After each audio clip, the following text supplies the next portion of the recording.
నా ఆత్మకు సారథిగా మారి మీరు నా జీవిత రథాన్ని ఉచిత మార్గంలో నడిపించండి మాధవ.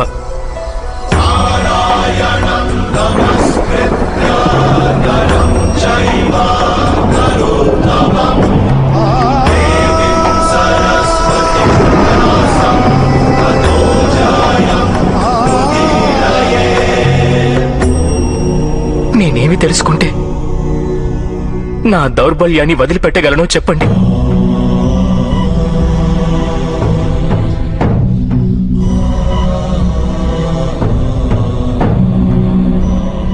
లే పార్థ,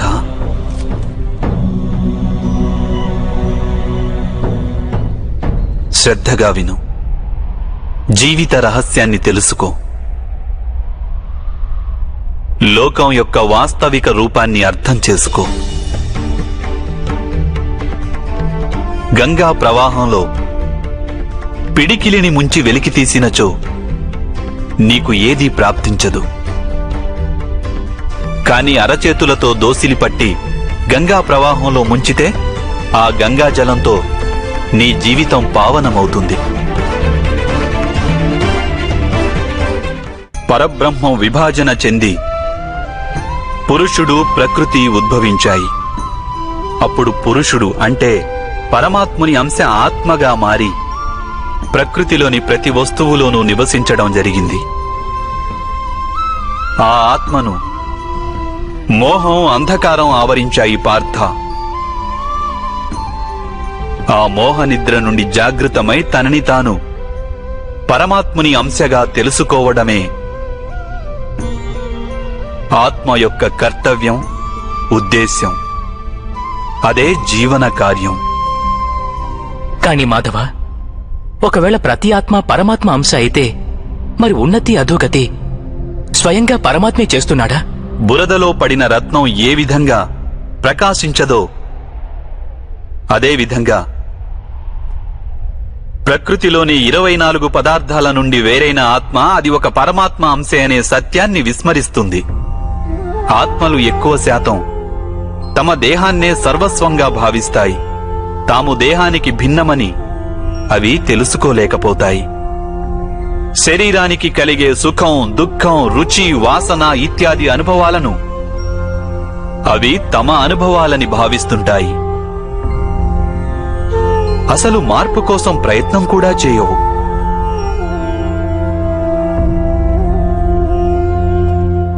ఇలా మార్పు కోసం ప్రయత్నం కూడా చేయని ఆత్మలు నిరంతరం అధర్మం చేస్తూనే ఉంటాయి.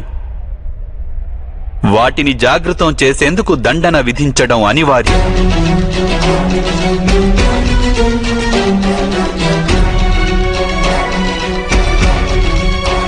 నీవు ఇది తెలుసుకో పార్థ. నీవు శరీరానివి కాదు, కేవలం ఒక ఆత్మవు. ఈ రణభూమిలో కనిపిస్తున్న ప్రతి ఒక్క యోధుడు వాస్తవానికి నీవు అనుకుంటున్నవారు కాదు. కొంతకాలం పాటు వీరందరూ ఈ శరీరాలలో వాసం చేస్తున్నవారు. వీరి శరీరాలు మరణిస్తాయి, కానీ వీరందరూ అమరులు. వీరు మళ్లీ నూతన శరీరాలను ధరిస్తారు. తాము ఆత్మస్వరూపులమని తెలుసుకునే వరకు తమ అధర్మాన్ని త్యజించి ధర్మ మార్గానికి వచ్చే వరకు వీరందరూ ఇలా జన్మిస్తుంటారు, అలాగే మరణిస్తుంటారు. ఇదే బ్రహ్మ విద్య బోధించే ప్రథమ పాఠం పార్థ. జన్మించిన వారికి మరణం అనివార్యం. అలాగే మరణించిన వారు అవశ్యం మళ్లీ జన్మిస్తారు. ఈ మహాజ్ఞానాన్ని సాంఖ్యయోగమని అంటారు.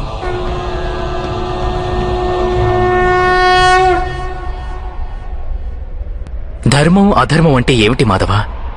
ఏ మార్గాన్ని అనుసరించి మనిషి తాను ఆత్మస్వరూపుడనని గుర్తిస్తాడో, పరమాత్ముని అంశగా ఉద్భవించానని తాను తెలుసుకుంటాడో ఆ మార్గాన్నే ధర్మమని అంటారు.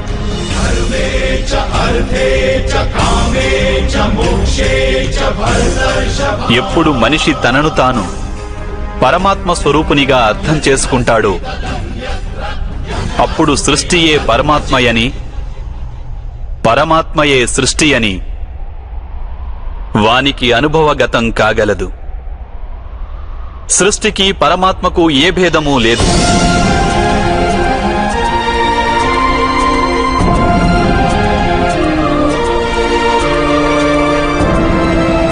ఏ మనిషైతే ఇది తెలుసుకుంటాడో వాడు ఇతర మనుషులు, ప్రాణుల పట్ల నిర్దయ, కాఠిన్యం వహించడు. వానికి ఇది తెలుసు, జిహ్వను ఖండిస్తే బాధ కేవలం జిహ్వకే ఉండదు.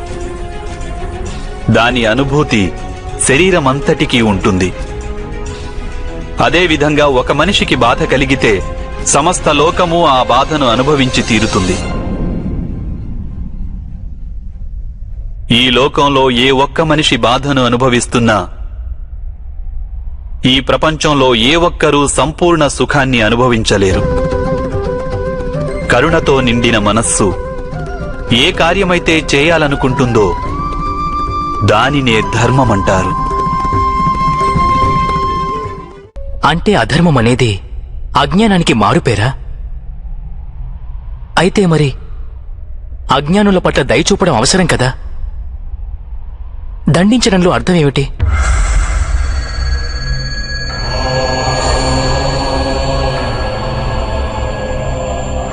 అజ్ఞాని జ్ఞానం విలువను తెలుసుకునేందుకు సిద్ధంగా లేకుంటే, జ్ఞానం వైపు దృష్టి సారించేందుకు సిద్ధంగా లేకుంటే అప్పుడు దండనే దయ అవుతుంది.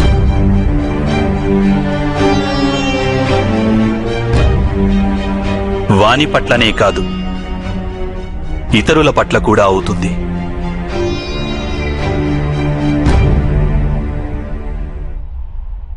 సృష్టిగతి సదా పరమాత్మ వైపే ఉంటుంది. ఇది అనివార్యము. కాని అప్పుడప్పుడు ఒక దుస్థితి ఉత్పన్నమవుతుంది. అజ్ఞానం, మోహం, అధర్మం పెరిగిపోతుంటాయి. లోకంలో ధర్మం లుప్తమవుతుందన్న భయం ఉత్పన్నమవుతుంది. లోకంలో ధర్మం లుప్తమైపోయినప్పుడు కరుణ నశించిపోతుంది. అదేవిధంగా సత్యం కూడా నశించిపోతుంది.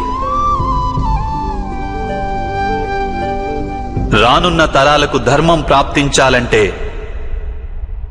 ఈరోజే అధర్మాన్ని నాశనం చేసి ధర్మాన్ని పునఃస్థాపించడం అనివార్యము పార్థ.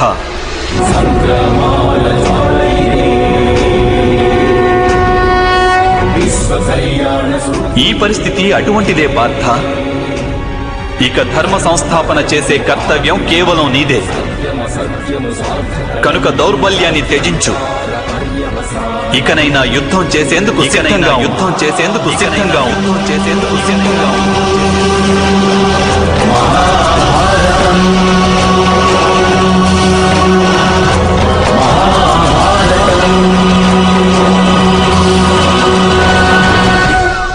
మరి నా చేతులలో హత్యలు జరుగుతాయి మాధవ.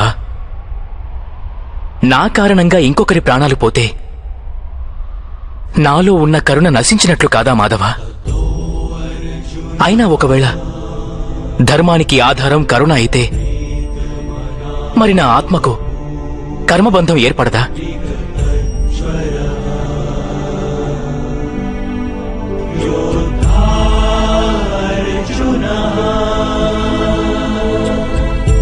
కర్మబంధం అనేది అవశ్యం ఏర్పడుతుంది.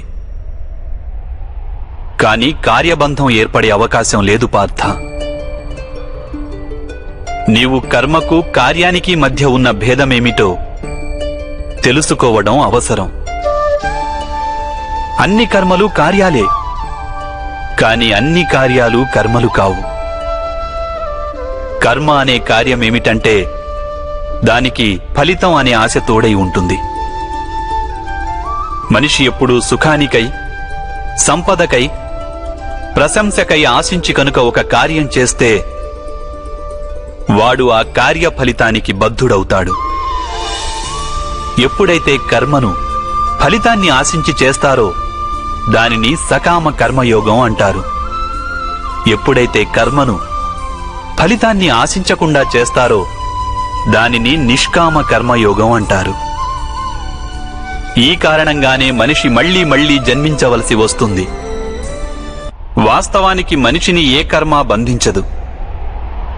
ఆ కర్మకు తోడైన ఆశలే వానిని బంధిస్తాయి. ఏ విధంగా మాధవ? ఈ యుద్ధంలో గెలవాలన్న కోరిక నీకుంటే అందులో పరాజితుడవైతే నీకు దుర్భరమైన దుఃఖం కలుగుతుంది.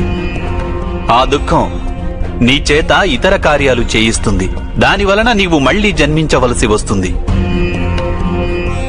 యుద్ధంలో నీవు విజయుడవైతే నీలో అహంకారం పెరుగుతుంది. ఆ అహంకారం నిన్ను విశ్వవిజేతవు కమ్మని ప్రేరేపిస్తుంది. నీ చేత హత్యలు చేయిస్తుంది. ఆ పాపం నిన్ను బంధిస్తుంది. ఆలోచించు. ఒకవేళ నీకు ఈ యుద్ధం పట్ల విజయానికై మోహం గాని పరాజయ భయం గాని లేకుంటే ఈ యుద్ధం పూర్తయ్యాక నీకు సుఖం ప్రాప్తిస్తుందా లేక దుఃఖం ప్రాప్తిస్తుందా? సుఖం కాదు మాధవ, దుఃఖం కూడా కాదు. అంటే నీకు లభించే సుఖం, దుఃఖం, ఆవేదన, నిరాశ, అహంకారాలకు యుద్ధం కారణం కాదు. యుద్ధం పట్ల నీ మనస్సును ఎన్నో ఆశలు చుట్టుముట్టి ఉన్నాయి. అదే కారణం. నేనంటున్నది సత్యం కాదంటావా పార్థ?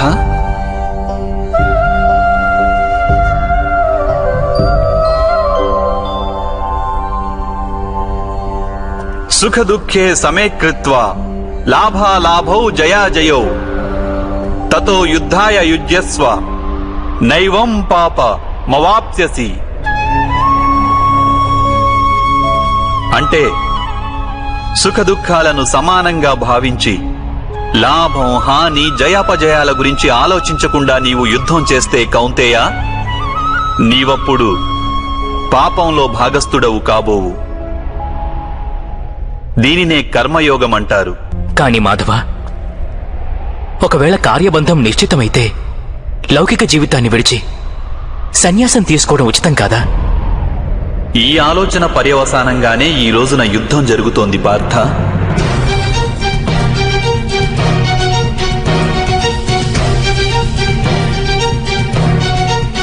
ఆలోచించు. ఎప్పుడైతే సత్వగుణం కలిగి ధర్మాన్ని తెలుసుకున్న వారు కర్మలను త్యాగం చేస్తారో అప్పుడు అధర్మ మనస్కులైన వారే ఈ లోకంలో రాజ్యం చేస్తారు.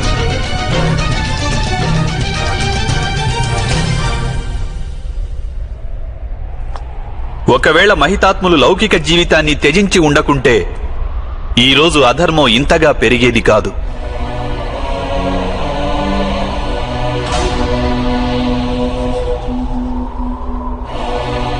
అలాగే మీ పితృదేవులు ఆనాడు సన్యసించి ఉండకుంటే ఈరోజు బావ యుధిష్ఠిరుడు సుఖంగా రాజ్యం చేస్తుండేవాడు.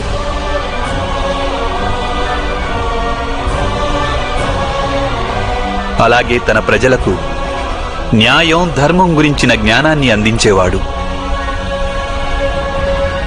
కాని బాధాకరమైన విషయం ఏమిటంటే సత్వగుణం నిండిన వారే లోకానికి లాభం చేకూర్చగలరు. కాని వారే సన్యసించాలని ఆలోచిస్తారు. జలం బాష్పంగా మారి ఆకాశానికి చేరుతుంది. ఇక బురద అక్కడే పడి ఉంటుంది. అలాగే సత్వగుణం గల సజ్జనులు లోకాన్ని త్యాగం చేస్తుంటారు. ఇక తమస్సులో ఉన్న అధర్మపరులు లోకంలోని కార్యాలు చేస్తుంటారు. ఈ కారణంగానే లోకంలో పాపం, అధర్మం పెరుగుతుంటాయి.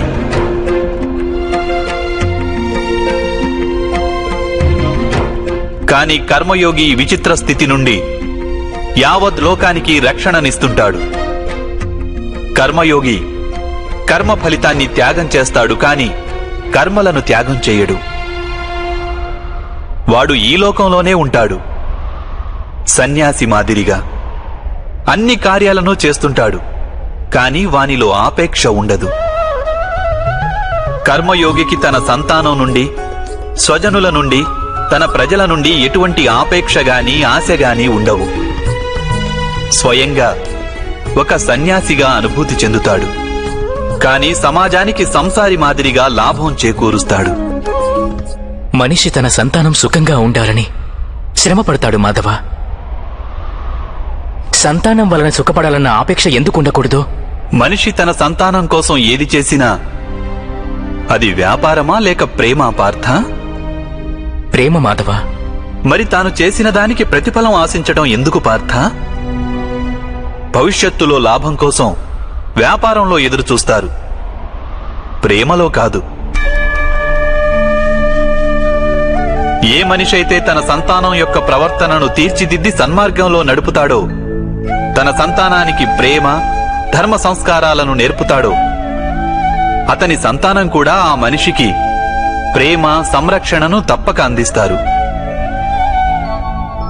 సంతానం చూపే ప్రేమ, ఆత్మీయుల ప్రవర్తన వారు చేసే కర్మలు పార్థ.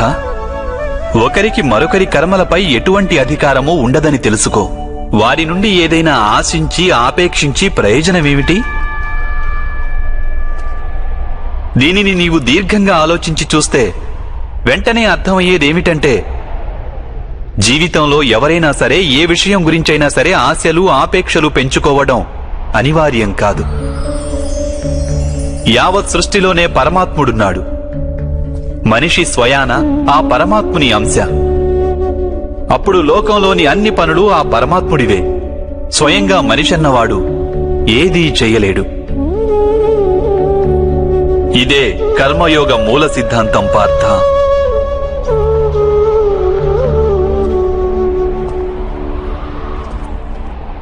ఇప్పుడు నీవు కూడా కర్మయోగిగా మారి ఈ యుద్ధం చెయ్యక తప్పదు పార్థ. త్రైగుణ్య విషయా వేద నిస్త్రైగుణ్యో భవార్జున, నిర్ద్వంద్వో నిత్య సత్వస్థో నిర్యోగ క్షేమ ఆత్మవాన్. 3 గుణాలను త్యజించి నిర్గుణుడివి అయిపో పార్థ. ద్వంద్వ ప్రవృత్తి నుండి ముక్తి లభిస్తుంది.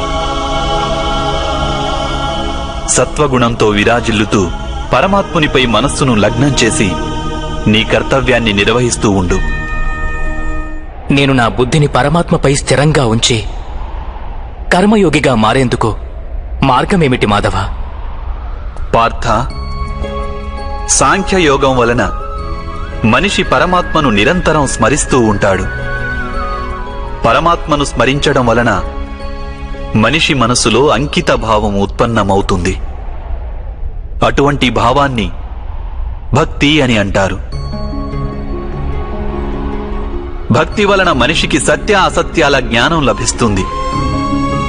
ఆ జ్ఞానం వలన వాడు పరమాత్మను దర్శించగలుగుతాడు.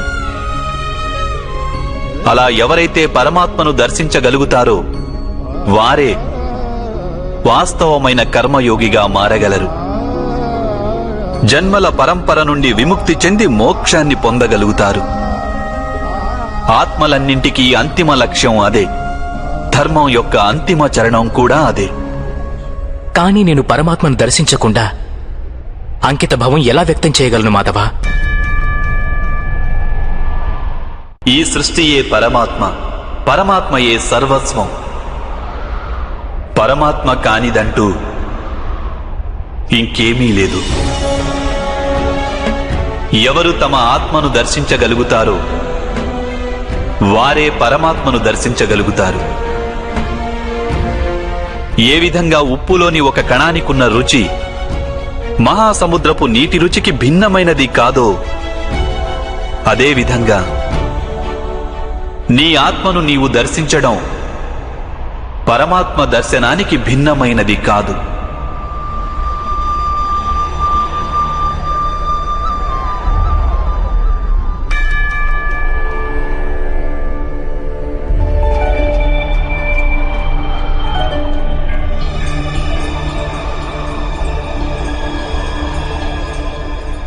అంటే మాధవ, మీరేనా పరమాత్మ?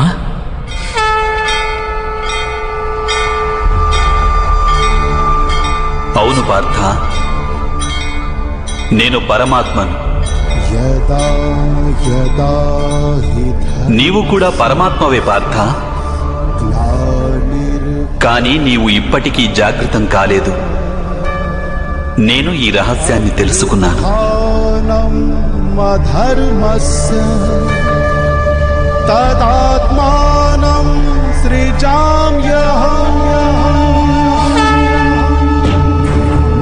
అయితే మాధవ, మీ పట్ల అంకిత భావం ఉంటే ఈశ్వరుని పట్ల అంకిత భావం ఉన్నట్లే కదా? అవశ్యం. నా పట్ల ఉన్న అంకిత భావమే పరమాత్మ పట్ల అంకిత భావం. సర్వధర్మాన్ పరిత్యజ్య మామేకం శరణం వ్రజ. సర్వ జగతిని త్యాగం చేసి కేవలం నన్నే ఆశ్రయించు పార్థ.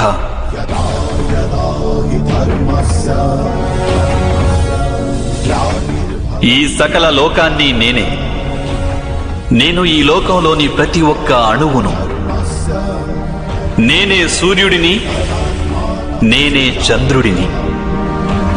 ఈ నక్షత్రాలన్నీ నేనే, ఈ విశ్వంలోని గ్రహాలన్నీ నేనే. నేను సూర్యుని కంటే ముందు నుండి ఉన్నవాడిని. అలాగే ఒక మొక్కపై తొడిగిన మొగ్గ కన్నా నవ్యుడను నేను. ఈ మానవులందరూ నేనే. నేనే స్వర్గాన్ని నరకాన్ని ధారణ చేస్తున్న శక్తిని. నేనే దుర్యోధనుణ్ణి,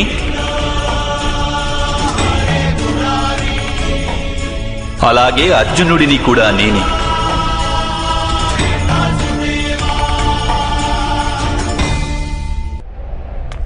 అది ఎలా సంభవం మాధవ? మీరు జన్మించటం పెద్దలు అనేకులు తమ జీవితకాలంలో చూశారు. మేము నవమాసాలు మోసి మీకు జన్మనిచ్చిన మీ మాత జీవించే ఉన్నారు. మీరు పురాతనులు, నాశనం లేనివారు ఎలా అవుతారు? నీవు శరీరాన్ని చూస్తున్నావు, కానీ నేను ఆత్మ గురించి మాట్లాడుతున్నాను. నేను అనేక జన్మలెత్తాను పార్థ. నేను అనేక అవతారాలను ధరించాను. ఎన్నో శరీరాలతో జన్మించాను నేను. అలాగే ఈ మట్టిలో కలిసిపోయాను.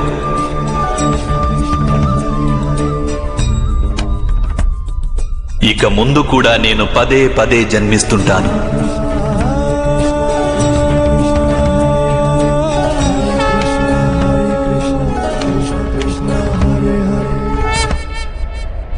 యదా యదా హి ధర్మస్య గ్లానిర్భవతి భారతః అభ్యుత్థానమధర్మస్య తదాత్మానం సృజామ్యహం.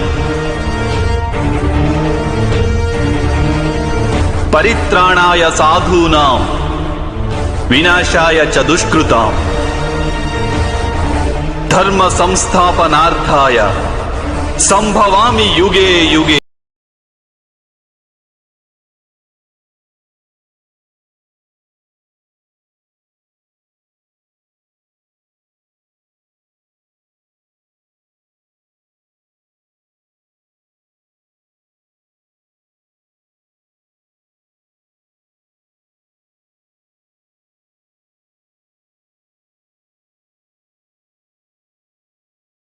జరుగుతుందో, ఎప్పుడెప్పుడు అధర్మం వృద్ధి చెందుతుందో అప్పుడప్పుడు సత్పురుషులను ఉద్ధరించేందుకు, అధర్మపరుల వినాశనానికి, ధర్మాన్ని పునఃస్థాపించేందుకై నేను జన్మిస్తుంటాను.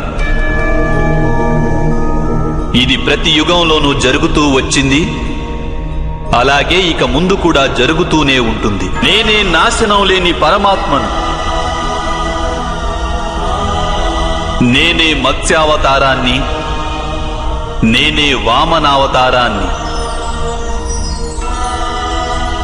నేనే పరశురాముణ్ణి, నేనే రామావతారాన్ని కూడా.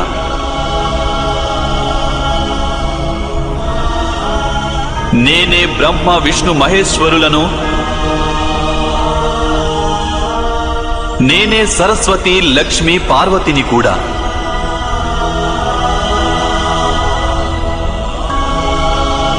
నేను పురుషుడను కాను, స్త్రీని కాను, నపుంసకుడిని కాను. నేను శరీరాన్ని కాను, శరీర అవయవాలను కాను. నేను జ్ఞానాన్ని, సృష్టిని, చైతన్యాన్ని. నేను పరబ్రహ్మను. నేనే సర్వస్వాన్ని. అలాగే నేను ఏమీ కాను.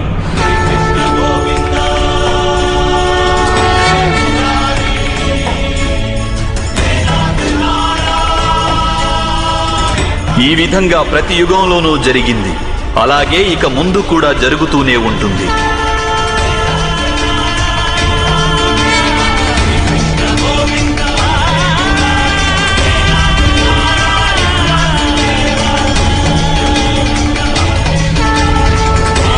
ఎప్పుడు నీవు ఆత్మజ్ఞానాన్ని పొందుతావో పార్థ, అప్పుడే నీవు నాలో ఐక్యం కాగలవు. స్వయంగా నీవు కూడా నా మాదిరిగా నిన్ను నీవు పరమాత్మ స్వరూపంగా గుర్తించగలవు. కానీ నీవు ఆ పదాన్ని చేరుకునేందుకు నా పట్ల సంపూర్ణ అంకిత భావం అనివార్యం కావాలి. అంకిత భావం అంటే ఏమిటి మాధవ? అంకిత భావం అనేది ఒక మానసిక స్థితి పేరు. అప్పుడు మనిషి తన సంకల్పాలన్నింటినీ త్యాగం చేస్తాడు. స్వయంగా ఏ విధమైన నిర్ణయాన్ని గాని లేక ప్రతిజ్ఞని కాని తీసుకోడు. ఏ విధమైన పనులు వానికి నిర్దేశించారో ఆ విధమైన పనులే చేస్తుంటాడు. వాస్తవానికి అంకిత భావానికి అర్థమేమిటంటే, తమను తాము, తమ మనస్సును, బుద్ధిని, జ్ఞానాన్ని, ఇచ్ఛలను, ఆశలను, మనస్సులోని భావనలను, తమ సర్వస్వాన్ని ఇంకొకరికి అర్పించడమే. ఇటువంటి అంకిత భావాన్ని భక్తి అని అంటారు.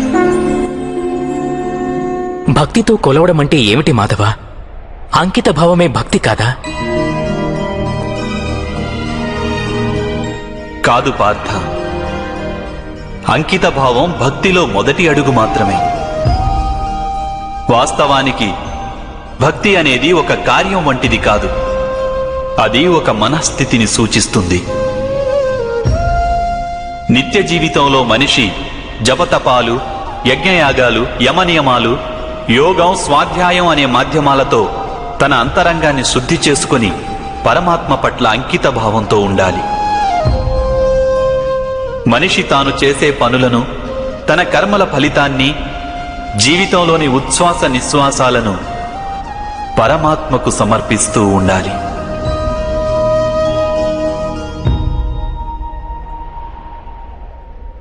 భక్తి కేవలం మనస్థితి అయితే జపాలు, తపాలు ఇత్యాదుల అవసరమేమిటి మాధవ?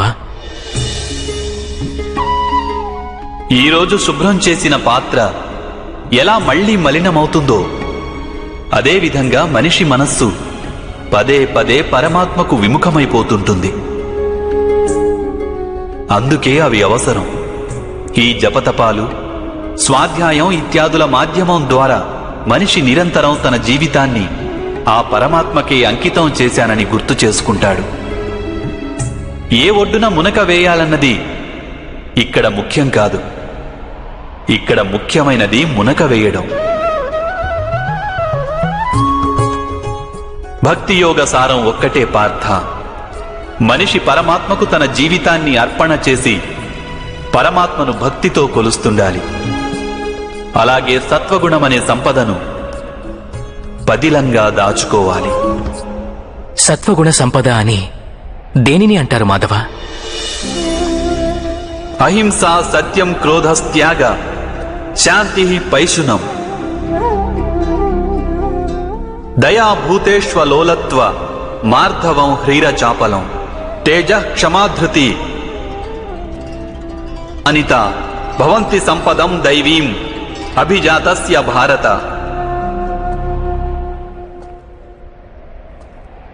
అకారణంగా సదా స్వార్థం కోసం హింసను చేయడం అధర్మం పార్థ.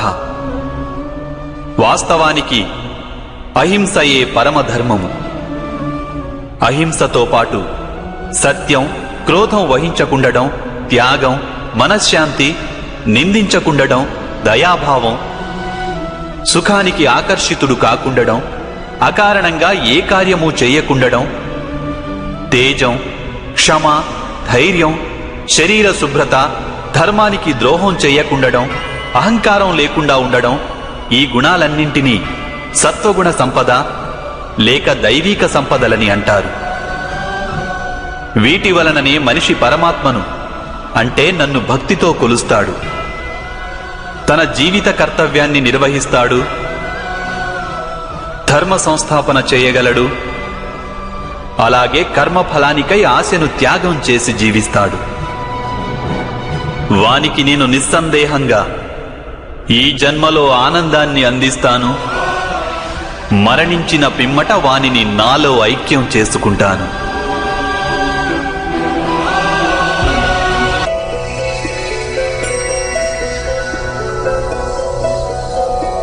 నారాయణం నమస్కృత్య నరం చైవ నరోత్తమం దేవీం సరస్వతిం వ్యాసం తతో జయం ఉదీరయేత్. మీ వాస్తవ స్వరూపాన్ని నాకు దర్శించాలని ఉంది మాధవ.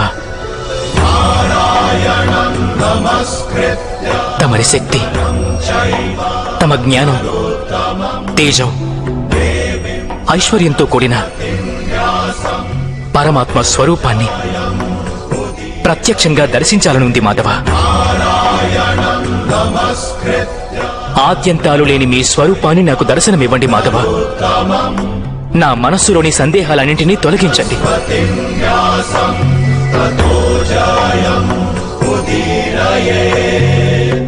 మీ దర్శనమివ్వండి మాధవ.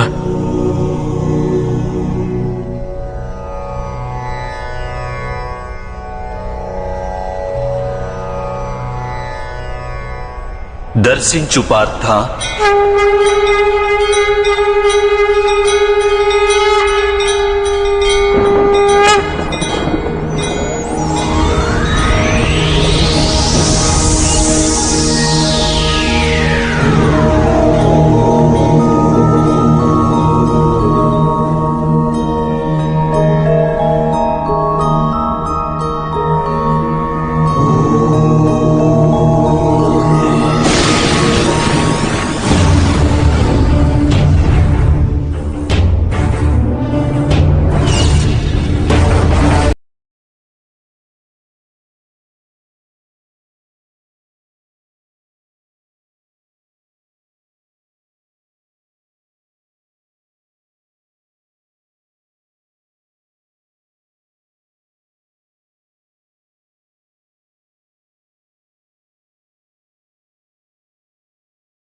నేనే సత్యము, నేనే సంపూర్ణుడను, నేనే జీవుడిని, నేనే శివుడిని.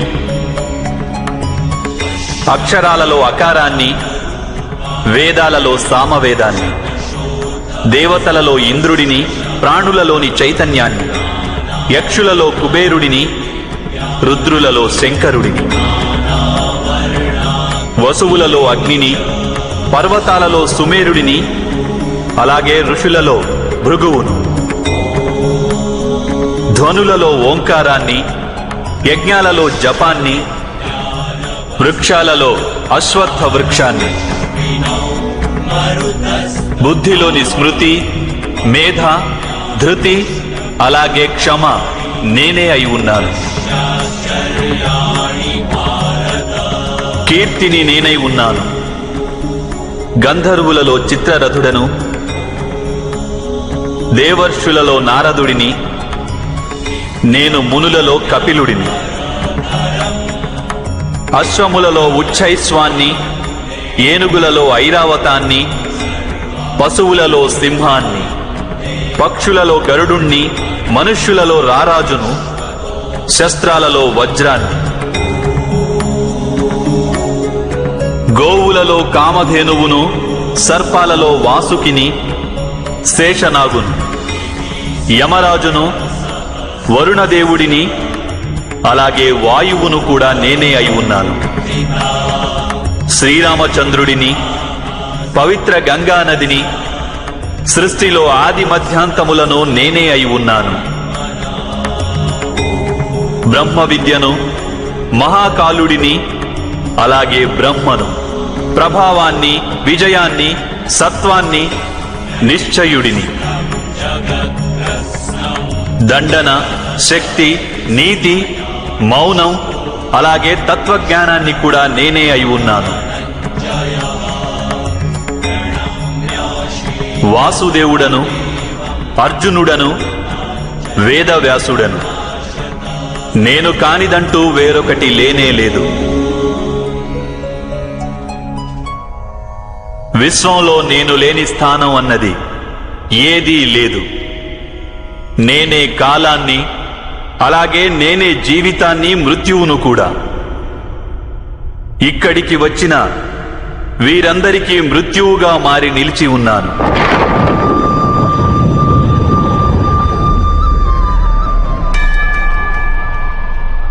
నీవు శస్త్రాన్ని సంధించకున్నా అప్పుడు కూడా నేను వీరందరినీ వధించగలను. కనుక నీ మోహాన్ని త్యజించు, నీ ప్రస్తుత కర్తవ్యాన్ని దర్శించు, ధర్మభారాన్ని వహించు, గాంధీవాన్ని ఎక్కుపెట్టి శరాలను సంధించు. యుద్ధం చెయ్యి అర్జున, యుద్ధం చెయ్యి.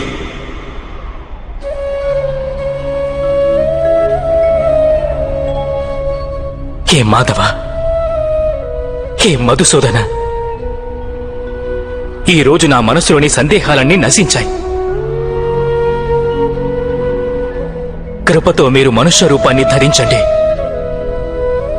మీ ప్రతి ఆదేశాన్ని నేను శిరసావహిస్తాను.